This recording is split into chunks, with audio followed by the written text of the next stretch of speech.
സഹോദരന്മാരെ, ആദ്യമായിട്ട് ഞാൻ ആ വിഷയം ഒന്ന് പറയട്ടെ. ഞാൻ തിരുവനന്തപുരത്ത് ആറ്റിങ്ങലിൽ പോയി ഒരു മുഖാമുഖം പരിപാടി പങ്കെടുത്തു. കുറേ ചോദ്യങ്ങൾ വന്നു. എല്ലാം പുഞ്ചിരിച്ചുകൊണ്ട് മറുപടി. ഒരു ചോദ്യം സ്ത്രീധനത്തെ സംബന്ധിച്ചാണ്. അപ്പൊ ആ ചോദ്യത്തിന് ഞാൻ വ്യക്തമായ മറുപടി പറഞ്ഞു. മഹർ കൊടുക്കണം, മഹർ കൊടുക്കൽ നിർബന്ധമാണ്, കൊടുക്കാതെ ഒരു നിക്കാഹില്ല. സ്ത്രീധനം എന്ന് പറഞ്ഞാൽ സ്ത്രീയുടെ ധനം എന്നാണ്. അത് നമ്മൾ പുതിയാപ്പിള പോയിട്ട് കഴിക്കുന്ന ബിരിയാണി അടക്കം സ്ത്രീയുടെ ധനമാണ്. അപ്പൊ സ്ത്രീധനം ഹറാമെന്ന് പറഞ്ഞാൽ കല്യാണത്തിന്റെ അന്ന് ഭാര്യ വീട്ടിൽ നിന്ന് ബിരിയാണി അടക്കം ഹറാമാവും. അങ്ങനെയൊന്നും പറയാൻ പറ്റില്ല. അതേസമയം സ്ത്രീധനം ഇന്ന് നടക്കുന്ന സാമൂഹ്യമായ സ്ത്രീധനം എന്ന ആശയം അത് നിരുത്സാഹപ്പെടുത്തേണ്ടതാണ്. പെണ്ണിന്റെ അടുത്ത് വയസ്സെട്ടണമെന്ന് വിചാരിക്കുന്ന നല്ല പരിപാടിയല്ല, താണ ഏർപ്പാടാണ് എന്നൊക്കെ പറയുകയും ചെയ്തുകൊണ്ട് ഞാനതിന് മറുപടി പറഞ്ഞു. ആ മറുപടി പറയുമ്പോ ഞാനൊരായത്തിന്റെ ഭാഗം ഓതി. ആയത്തിന്റെ ഭാഗം തെളിവിൽ ഉദ്ധരിച്ചുകൂടാന്ന് ഒരു കിതാബിലുമില്ല. ലോകത്ത് കഴിഞ്ഞ എല്ലാ ഇമാമികളും എടുക്കുന്ന പണിയാണ് ആയത്തിന്റെ ഭാഗങ്ങൾ തെളിവിൽ ഉദ്ധരിക്കും. അത് ഞാൻ നിങ്ങൾക്ക് ഇൻഷാ അല്ലാഹ് ആദ്യമായിട്ട് ഇത് കേൾപ്പിച്ചും തരാം. ആയത്തിന്റെ ഭാഗങ്ങൾ തെളിവിന് ഉദ്ധരിക്കും. അങ്ങനെ ഞാൻ ഉദ്ധരിച്ചു. ബുഖാരി, മുസ്ലിം തുടങ്ങിയ എല്ലാ കിതാബിലും കാണും. അങ്ങനെ ഈ മൗലവിയും അങ്ങനെ ഉദ്ധരിച്ച ഇൻഷാ അല്ലാഹ് നിങ്ങൾക്ക് കേൾപ്പിച്ചു. ആയത്തിന്റെ ഭാഗങ്ങൾ ഫൈൻ ത്രിബിനലക്കും എന്ന ആയത്തിന്റെ ഭാഗം ഞാൻ ഉദ്ധരിച്ചു. എന്നിട്ട് ആ ആയത്തിൽ പറയുന്ന ഒരു ആശയം ഞാൻ ജനങ്ങളോട് പറഞ്ഞു. പൊരുത്തപ്പെട്ടത് എന്നാ ഭാഗുന്നതിന് വിരോധമില്ല. ഇത് സർവ്വ കിതാബിലുള്ള ഇൻഷാ അല്ലാഹ് ഓരോന്നും കിതാബും പേജ് നമ്പറും ഒക്കെ ഇവിടെ കൊണ്ടുവന്ന് കാണിച്ചിട്ട് സർവ്വ സലഫി, ലോകം മുഴുക്കുള്ള സലഫികളെ ഇത് പഠിപ്പിച്ചിട്ടല്ലാതെ പേരോട് മടങ്ങിപ്പോകില്ല കേട്ടോ. മുഴുവൻ സലഫികളെ പഠിപ്പിച്ചിട്ടില്ലാതെ ചെരുപ്പെടുക്കും നിങ്ങളില്ലേ, ഒരൊറ്റ ചെരുപ്പും ബാക്കി ഉണ്ടാവില്ല. ഞാൻ കാണിച്ചു തരാം. അപ്പോ അത് വ്യക്തമായിട്ട് ഞാൻ പറഞ്ഞത് അവിടെ അന്ന് ചെയ്തു. നിങ്ങളൊന്ന് കേൾക്കണം. ഫൈൻ ത്രിബിനലക്കം എന്ന് ഞാൻ ആവർത്തിച്ചോതി 3 പ്രാവശ്യം ചോദ്യത്തിന് ശേഷം പിന്നെ അതിന്റെ ശേഷം അൻസെയ്യുന്നുണ്ട്. അത് അൻസെയ്യുന്നാണോ മിൻസെയ്യുന്നാണോ എനിക്ക് സംശയം വന്നു. സംശയം വന്നപ്പോ ഹൈദറൂസ് മുസ്ലിയാർ എന്ന് പറയുന്ന സമസ്ത മുസാവറുള്ള പ്രധാനപ്പെട്ട ഒരു ആലിമുണ്ട് അടുത്തിരിക്കുന്നു. മൂപ്പരോട് ഞാൻ ചോദിച്ചു മിൻസെയ്യുന്നാണോ എന്ന് ചോദിച്ചു. മൂപ്പര് അൻസെയ്യുന്നാണെന്ന് പറഞ്ഞു. അതോടുകൂടി പിന്നെ അത് പറയേണ്ട ആവശ്യമില്ലല്ലോ. ഞാൻ പിന്നെയും കുറെ മലയാളത്തിൽ വിശദീകരിച്ചിട്ട് ഫകുലൂ അനിയം മരിയ പൊരുത്തപ്പെട്ട് എന്താ വാങ്ങിക്കോളൂ എന്ന് ഖുർആൻ പറഞ്ഞിട്ടുണ്ട് എന്ന് പറഞ്ഞു. ഇതാ സംഭവം ഉള്ളത്. അത് മൗലവി എന്ത് ചെയ്യുന്നറിയോ, എന്റെ പേരില് ഞാനൊരു ഇല്ലാത്ത ആയത്തോദീനാ മൗലവി ഇവിടെ പറഞ്ഞത്. ഞാനത് ഓരോന്നോരോന്നായിട്ട് നിങ്ങൾക്ക് ഇൻഷാല്ലാ കേൾപ്പിക്കും. അപ്പൊ ശരിക്കും നിങ്ങൾക്ക് ബോധ്യപ്പെടും. കിതാബ് ഓരോന്നും തെളിയാൻ പറയും. ഫൈൻ തിബിനലക്കും മിൻ ശൈഇൻ ഫകുലൂ അനിയം മരിയ എന്ന് പേരോട് ഓതിയെന്നാണ് മൗലവിയുടെ പറഞ്ഞത്. അങ്ങനെ ഞാൻ ഓതിയെന്ന് മൗലവിയുടെ ജീവിതത്തിൽ തെളിയിക്കാൻ സാധ്യമല്ല.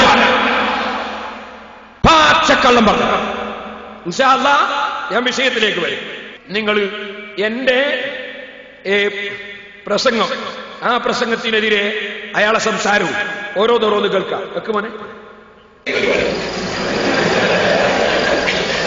മനസ്സിലായാൽ സ്ത്രീധനം എന്ന് പറഞ്ഞാൽ ഞാൻ അതിനർത്ഥം മനസ്സിലാക്കുന്നത് പെണ്ണിന്റെ പണം എന്നാണ്. അല്ലേ? പെണ്ണിന്റെ പണം എന്ന് പറഞ്ഞതിൽ വർക്കും സാധനവും ഒക്കെ പെടാം, അതിൽ സ്വർണം പെടാം, പലത് പെടാം. അല്ലെ? സ്ത്രീധനം ഞാൻ പറയുന്നത് 250 ആൾക്ക് ഭക്ഷണം കൊടുക്കണം. ഞാൻ വിവാഹം കഴിച്ചുള്ള വീട്ടിൽ വരുന്ന ദിവസം 250 ആൾക്ക് എന്റെ സുഹൃത്തുക്കൾക്ക് ഭക്ഷണം കൊടുക്കണം, എനിക്ക് തരണം. എന്നാൽ ഇത് സ്ത്രീധനത്തിൽ പെടുന്നുണ്ടോ ഇല്ലേ? സ്ത്രീയുടെ വാപ്പയോടാണ് ഈ സ്വത്ത് ചോദിക്കുന്നത്. സ്വത്ത് എന്ന് പറഞ്ഞാൽ 250 ആടെ ബിരിയാണി. ഒരു ബിരിയാണിക്ക് 50 രൂപ കൂട്ടിക്കോടി. എത്ര രൂപ ഉണ്ടാവും? 250 ആടെ ബിരിയാണി എത്ര ഉണ്ടാവും? അത് തരൂടാ. 12,500 രൂപ. 12,500 രൂപയുടെ സ്വത്ത് അഥവാ ഭക്ഷണം എന്റെ സ്നേഹിതന്മാർക്ക് തരണം എന്ന് ഞാൻ നിബന്ധന വെക്കുന്നു. ഈ ഭക്ഷണം ഹറാമാണോ, കറാഹത്താണോ, ജാഹിസാണോ? എന്താ ഉസ്താദേ പറയാ? ജാഹിസാണെന്ന ഉസ്താദ് പറയും.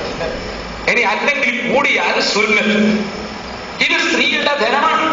അല്ലാതെ പറയാൻ പറ്റുമോ? സ്ത്രീയുടെ വാപ്പനോടല്ലേ പറഞ്ഞ് നിങ്ങൾ തരണം ഞങ്ങൾക്ക്, ഇത് സ്ത്രീയുടെ ധനം അല്ലാതെ പറയാൻ പറ്റുമോ? സ്ത്രീയുടെ ധനം ആവശ്യപ്പെട്ടത് സ്വന്താവശ്യത്തിന് മാത്രമേ സുഹൃത്തിനടക്കം കൊടുക്കണമെന്നാ പറഞ്ഞു. സുഹൃത്ത് കെട്ടുന്നില്ല, കെട്ടുന്ന ഇവൻ ഒറ്റ കാര്യത്തിൽ മറ്റുള്ളവർക്കും കൊടുക്കണമെന്നാണ് ഇവർ ആവശ്യപ്പെട്ടത്. ഇത് എല്ലാ നാട്ടിലും, ഞങ്ങളുടെ നാട്ടിൽ നടക്കുന്നുണ്ട്, ഇവിടെ ഒക്കെ അങ്ങനെ ഉണ്ട്. ഇത് ഹറാമാണ് എന്ന് പണ്ഡിതന്മാർക്ക് ഫത്വ കൊടുക്കാൻ പറ്റുമോ? അവിടെ പറ്റി ഫാത്തിഹ പറയുമ്പോ ഫാത്തിഹ ഇരിക്കാൻ പറ്റുമോ? ഞങ്ങൾക്ക് അവിടെ ഫാത്തിഹ ഇരിക്കാൻ പറ്റും. കാരണം അത് ഹറാമാണെന്നുള്ളതിന് ഞങ്ങൾ തെളിവ് കണ്ടിട്ടില്ല. ഖുർആനിലും കണ്ടിട്ടില്ല, ഹദീസിലും കണ്ടിട്ടില്ല. ഇനി വേറൊരാള് ഒരാളെ ഭക്ഷണവും ചോദിക്കുന്നില്ല. അയാൾ 12,500 ഭക്ഷണം ചോദിക്കുന്നില്ല. അയാൾ ചോദിക്കുന്നത് 500 രൂപ എനിക്ക് സ്വന്തം തരണോളാം. എന്റെ സുഹൃത്തുക്കൾക്ക് ഒരു ബിരിയാണി കൊടുക്കണം, ഞാൻ ഒറ്റയ്ക്ക് വരും, ആരും ഉണ്ടാവില്ല. പക്ഷെ എനിക്ക് 500 രൂപ തരണം.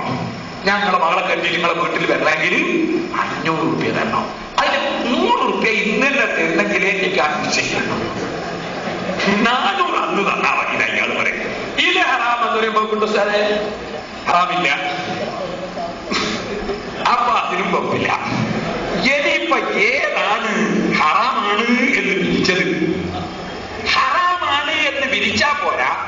ഒരു കാര്യം ഹറാമാണെന്ന് പറയണമെങ്കിൽ വ്യക്തമായ തെളിവ് സുന്നികളായ നമ്മക്കാർക്കും ഇമാമിങ്ങളെ കിതാബിൽ കാണണം. മുജാഹിദുൽ ജമാഅത്ത് ഇസ്ലാമി ആകുമ്പോൾ ഇമാമികളൊന്നും പറ്റൂല, ഖുർആനിൽ കാണണം, അല്ലെങ്കിൽ ഹദീസിൽ കാണണം. അപ്പൊ ഖുർആനിലോ ഹദീസിലോ ഇതിനെ വിരോധിക്കുന്ന ഒരു ആയത്തുണ്ടോ, ഒരു ഹദീസുണ്ടോ? അല്ല ഇമാമിങ്ങളെ കിതാബിൽ അങ്ങനെ പറഞ്ഞിട്ടുണ്ടോ? ഇത് മൂന്നും ഇല്ലെങ്കിൽ ഹറാമാണ് എന്ന് ഞാൻ എങ്ങനെ ഫത്വ തരും? നല്ല ചോദ്യം, അത് നല്ല ചോദ്യം. അല്ലാഹു തആല നമ്മളോട് പറഞ്ഞു, നിങ്ങൾ മറ്റൊരാളെ സ്വത്ത് പൊരുത്തമില്ലാത്ത നിലക്ക് വാങ്ങിയാലും പിടിച്ചെടുത്താലും ഹറാമാണ്. പൊരുത്തപ്പെട്ട ഒരാൾ എന്തു തന്നാലും അനുവദനീയമാണ്. പൊരുത്തപ്പെട്ടുകൊണ്ടാണെങ്കിൽ അനുവദനീയവും പൊരുത്തപ്പെടാത്ത വഴിയിലാണെങ്കിൽ തെറ്റുമാണ്. അത് പിടിച്ചു പറിക്കുന്ന ശൈലിയിലാണെങ്കിലും തെറ്റാണ്. എന്നാൽ പെണ്ണിന്റെ സ്വത്ത് വിവാഹം കഴിക്കുന്ന സമയത്ത് നിബന്ധനയായി എനിക്ക് തരണമെന്ന് നിബന്ധന വെക്കുന്നത് ഒരു മാന്യതയുള്ള ഏർപ്പാടല്ല. ഇദ്ദേഹം പറഞ്ഞില്ല, ഞാനേ നിന്നിട്ടില്ല. അപ്പോ പെണ്ണിന്റെ പണം എനിക്ക് കിട്ടണം എന്നൊരാൾ ആഗ്രഹിച്ചിട്ട് ചോദിക്കുന്നത് ഒരു കൂടുതൽ മാന്യതയുള്ള ഏർപ്പാടല്ല. അത്യാവശ്യമില്ലെങ്കിൽ, അത്യാവശ്യമുണ്ടെങ്കിലോ അതൊരു സഹായമാണ്. സഹായം ചോദിക്കുന്നത് തെറ്റില്ല എന്നല്ല ഇസ്തിഹാദ പറ്റുന്നതിൽ നമ്മൾ തുറക്കുന്നത്. അപ്പോ അതിന് തെറ്റൂല.